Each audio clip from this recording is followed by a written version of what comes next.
السلام علیکم ورحمۃ اللہ وبرکاتہ۔ رمضان کا آخری عشرہ اللہ تعالیٰ نے لیلۃ القدر کو ان 5 راتوں میں چھپایا ہوا ہے۔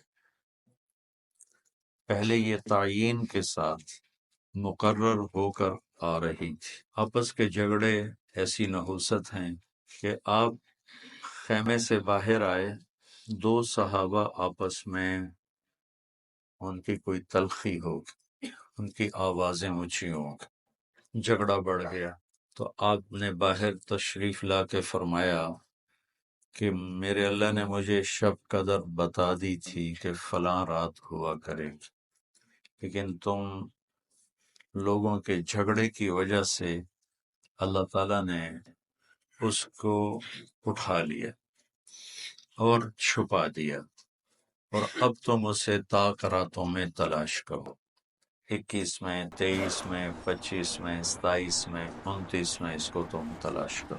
آپس کا اختلاف صحابہ کا تھا، 2 صحابی آپس میں کس بات پہ الجھ گئے پتہ کوئی نہیں۔ بظاہر تو وہ ایک تعیین اور ایک مقرر عدد، مقرر رات اٹھ گئی، لیکن یہ بہت بڑی خیر ہوئی۔ اگر یہ رات متعین ہوتی کہ 21 کی رات شب قدر ہوا کرے گی، یا 27 یا 23 یا 25 یا 29، اور آنے والے زمانے میں غفلت تو ہونی تھی، جہالت بھی ہونی تھی، نافرمانی بھی ہونی تھی۔ رات متعین ہو، لوگوں کو پتہ ہو آج شب قدر ہے، پھر لوگ نافرمانی کرتے تو نقد عذاب آتے۔ تو اللہ تعالیٰ نے اس چھپانے میں بھی اپنی رحمت کو شامل حال کیا۔ جب ایک آدمی شراب پی رہا ہے، اسے پتہ ہی نہیں شب قدر، کسی کو بھی نہیں پتہ کہ آج ہے۔ ہم تو 5 راتیں چھوٹی انشاءاللہ جا کے، آپ تو ویسے ہی علم میں مصروف ہیں، تو چلو آپ کی برکت سے ایک حدیث بھی یاد آ گئی۔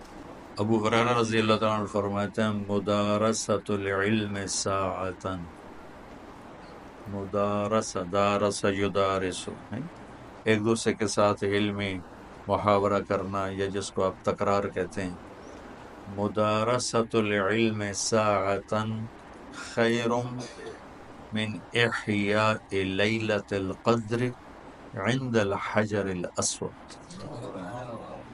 اللہ اکبر، تم تو بڑے مالدار ہو یار ہیں، ماشاءاللہ۔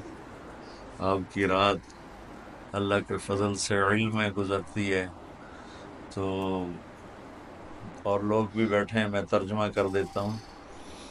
چند گھڑی، تھوڑی دیر کا علمی مذاکرہ، علمی گفتگو، علم کی طلب میں، علم کی تلاش میں، مناظرہ نہیں ہے، لڑائی جھگڑا نہیں ہے، علم کی طلب اور تلاش میں تھوڑی دیر علم کا مذاکرہ اور علم کی بات چیت، یہ حجر اسود کے سامنے کھڑے ہو کر لیلۃ القدر میں ساری رات نفل پڑھنے سے بہتر ہے۔ لیلۃ القدر بذات خود خیر من الف شہر ہے، ٹھیک ہو گیا، اور حرم کی ایک نیکی 1,00,000 کے برابر ہوتی ہے، یہ بھی ٹھیک ہے، معلوم ہے، حرم مکہ کی ایک نیکی 1,00,000 کے برابر، تو یہ رات حرم میں 1,00,000 راتوں کے برابر ہوگی۔ 1,00,000 کو 1,000 سے ضرب دیں تو کتنا بنے گا؟ مولوی شاہد بتائے گا، حساب اچھا کرتا ہے۔ 10 کروڑ مہینے بنتے ہیں، 10 کروڑ مہینے بنتے ہیں،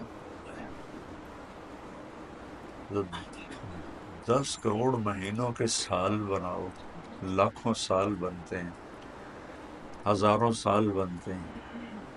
تو علم کا مذاکرہ، علم کی طلب میں، علم کو سیکھنے کے لیے تھوڑی دیر بیٹھنا،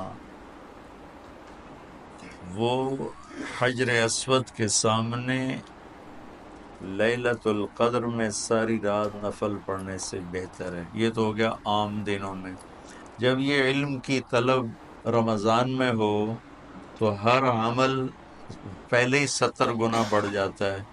فرض علم کی طلب تو فرض ہے، تو فرض 70 گنا ہو جاتا ہے، نفل فرض بن جاتا ہے. تو اس کو ملٹی پلائی کرنے کے لیے کوئی کمپیوٹر بھی کام نہیں دے گا.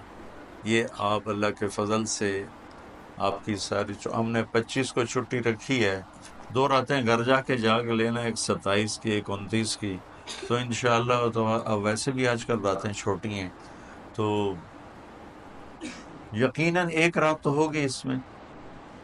5 راتیں اگر ہم جاگ لیتے ہیں، یقیناً ایک رات اس میں شب قدر ہے. تو اللہ کے نبی شد المیزر ان آخری عشرے میں خوب محنت فرماتے، کمر کس لیتے، اور ساری زندگی اعتکاف بیٹھے. آپ نے کبھی اعتکاف نہیں چھوڑا. فتح مکہ پہ چھوٹا، لیکن شوال میں آ کے بیٹھے. 1 مہینہ پورا اعتکاف کیا، پھر 20 دن کیا، پھر 10 دن، پھر 9 رمضان میرے نبی کو ملے. 9 رمضان. تو ایک میں اعتکاف چھوٹا اور باقی میں آپ نے مسلسل اعتکاف فرمایا. لیلۃ القدر کی صرف تلاش نہیں بلکہ اعتکاف اللہ کے در پر پڑ جانا ہوتا ہے. تو اعتکاف اللہ کے در پہ پڑ جانا ہے، اور اعتکاف والوں کو فضیلت ہے کہ وہ سوئے بھی ہوں تو ان کے لیے عبادت لکھی جاتی. باقی ہمارے جیسے لوگ تو نفل پڑھیں گے تو عبادت لکھی جائے گی، قرآن پڑھیں گے تو عبادت کا اجر لکھا جائے گا، اور اعتکاف والا سویا بھی ہو تو قلم اس کا چلتا رہتا ہے. اللہم لک الحمد کما انت اہلہ فصلی علی محمد کما انت اہلہ وفعل بنا ما انت اہلہ انک اہل التقوی و اہل المغفرہ. یا اللہ، یا اللہ، آخری عشرہ شروع ہو چکا ہے، تیری مغفرت کا، جہنم سے خلاصی کا ہے. ساری امت محمد کو جہنم سے نجات عطا فرما دے. ساری امت محمد کو جہنم سے نجات عطا فرما دے. ساری امت محمد کو جہنم سے نجات عطا فرما دے. پوری دنیا انسانیت کو کلمہ نصیب فرما دے. پوری دنیا انسانیت کو کلمہ نصیب فرما دے. پوری دنیا انسانیت کو کلمہ نصیب فرما دے. جو تیرے علم میں فرعون ہیں، شداد، حامان، قارون ہیں، ان کے وجود سے دھرتی کو پاک فرما دے، اور اسے امن کا، عزت کا، آبرو کا، شرم و حیا کا گہوارہ بنا دے. پورا عالم بے حیائی کی لپیٹ میں ہے، کفر کی لپیٹ میں ہے. میرے مولا اسے تو حیا کی چادر پہنا دے، ایمان کا نور عطا فرما دے. یا اللہ، تیرے بندے جتنے اعتکاف میں بیٹھ چکے ہیں ان سب کے اعتکاف کو قبول فرما اور ذریعہ ہدایت فرما. حرمین میں جتنے تیرے بندے بندیاں اعتکاف میں بیٹھے ہیں ان کے اعتکاف بھی قبول فرما اور ذریعہ ہدایت فرما. یا اللہ، تو ہماری یہ چھوٹی سی ایک کاوش، ایک حقیر سی کوشش، اسے بھی یا اللہ قبول فرما اور اسے ذریعہ ہدایت بنا. یہ قرآن سے ہمارے دلوں کو جوڑ دے، سیرت سے ہمارے دلوں کو جوڑ دے.